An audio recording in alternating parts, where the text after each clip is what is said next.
This is Ghada Timish. She's a 26-year-old Tunisian girl. And one day in March 2015, she was sitting in an office. She was working as a secretary. And she came across a call on Facebook that was asking people to upload their opinions of up to 99 seconds on free speech. So she took a lunch break, took part in the competition. Today, she talks about that 99 seconds as the 99 seconds that changed her life. In early 2011, I was working as a government consultant and public diplomacy strategist in Dubai. And I was basically, coming up with strategies and doing reputation management and writing speeches for people I didn't really agree with.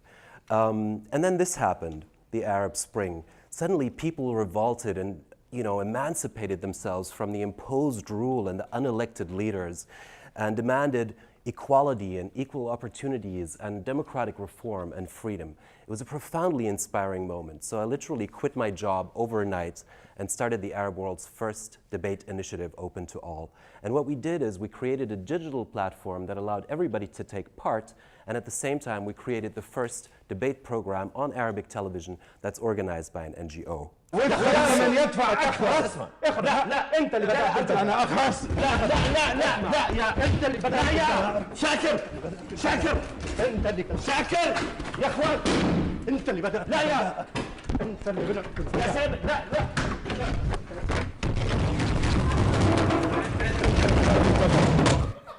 So, and it's not like all Arab debates are like this, but you see a lot of hatred, you see a lot of polarization in the Arab world. So this is an impression of the digital debate platform that we created. Basically, you have 99 seconds to express your opinion on a given topic. So you can choose if you're on the for side or on the against side, and there you see Ghada Timish making it all the way to the top among hundreds of participants in the free speech debate. So it's public voting, it's a democratic process, and people kind of feel they own it because anybody can take part, but it's not only that, anybody can also vote. So it really is an organic kind of process where we're creating opinion leaders.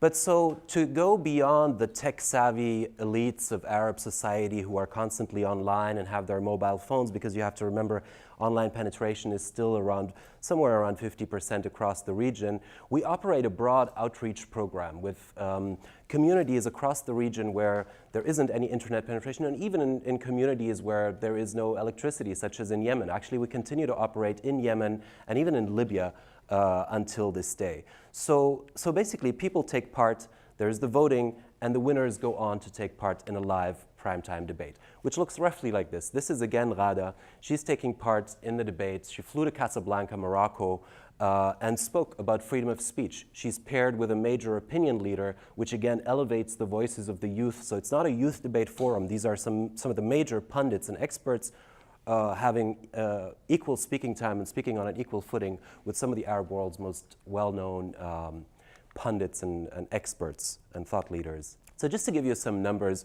we've done over the past few years 650 workshops, trained over 10,000 youth in 12 countries. Now we have 90,000 members registered on our platform, and each of these broadcasts is seen by millions of people because not only are we an NGO organized program, but it's also syndicated, which means that any television station can broadcast it. At this stage, we have 4 television partners. So let me tell you quickly about DDX. We decided in 2014 to start a new format where we don't look at the pro and the contra side, but instead present a hashtag where we try to stimulate and crowdsource new ideas for problems to the Arab world. This is a hashtag, a show that was based on the hashtag, and this I say to those in power. And basically, you could just go into the competition. You have 99 seconds to present your message to those in power. And it's open to musicians. There was song, there was rap, there was all sorts of comedy. It was a fantastic evening. More than 2.6 million views for the clips online. We've seen increasingly that our participants are kind of breaking into the mainstream. Not only Ghada, but this is Amani Yahya from Sudan, who took part in a competition when, after DDX, she was received in Khartoum by a minister and congratulated. These youth are kind of becoming stars in the mainstream public sphere back in their countries. She's right now in Washington as part of President Obama's African Leadership Initiative and will be meeting the president next week. And back to Ghada. She essentially became a celebrity in Tunisia, in her country. She went on to take part in this sort of reality show that's a public speaking competition, won a lot of prize money. She's now being courted by several television stations to have her own TV show, but for now she's decided to run a social business to support Arab youth. So you might ask, how does all this relate to your countries? And I want to bring it back, and this is a difficult task, but I'm going to try to bring this back to the broader context. And I'm going to use the United States and levels of polarization in recent years, in the recent decades, to illustrate the sort of broader reasoning behind what we do. We've seen extensive levels of polarization, and I think this is very well illustrated here. Over the last 20 years, you know, the fringes have been growing and growing and growing, and there's this intense polarization has led to, you know, essentially a very toxic kind of atmosphere. And I think that Donald Trump is perhaps an expression of that trend, more so than the cause of that trend. And I think that's really important to bear in mind, that polarization is a global trend. And so, you know, the ugliest iteration of that trend arguably is the terrorists. Because if you look at their declared aims, and this is straight out of ISIS publication, what they want to do is extinguish the gray zone. And what they call the gray zone is, in fact, our colorful world, where we thrive on disagreements and where we celebrate difference.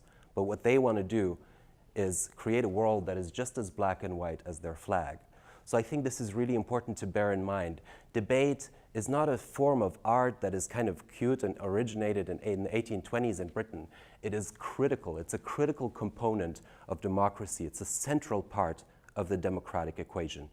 So we must do everything we can to foster constructive engagement in the public sphere, because that is how ideas evolve. That is how we can unleash the power to change minds, because you never know, you might be wrong. Thank you, everybody.